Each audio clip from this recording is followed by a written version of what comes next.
Nyie madaktari, nataka niwaulize swali. Hayo maswali ya kuambizana vipimo vinasema utatakiwa kula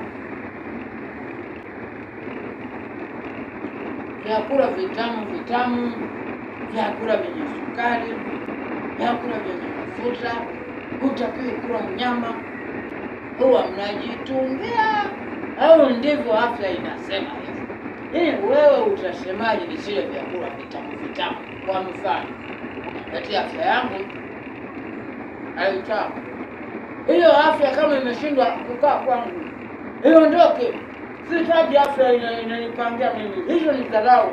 Haiwezekani kitu kipo kwangu, alafu kinipangie basi. Yaani afya iko kwangu, alafu kinipangie mimi namna gani ya kuishi. Hizo dharau usizitaka. Yaani siwezi kuzisikiliza hata kidogo. Upumbavu naomba msiwahi kuniambia mimi. Siwezi kusikiliza upumbavu wa kipumbavu kama huo. Baada ya vizuri mnanepa, leo mnaanza kuniambia afya yako haitaki ule machungwa. Kwani msiseme haitaki ile mchicha? Sasa hata mchicha ni mabaya.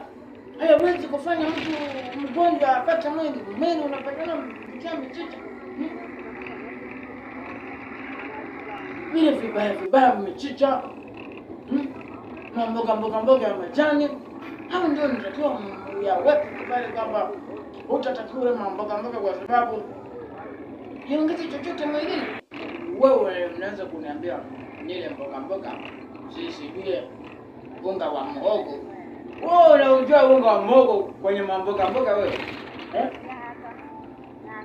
Unga wa mhogo kwenye mboga. Hicho ni chakula au ni miti shamba?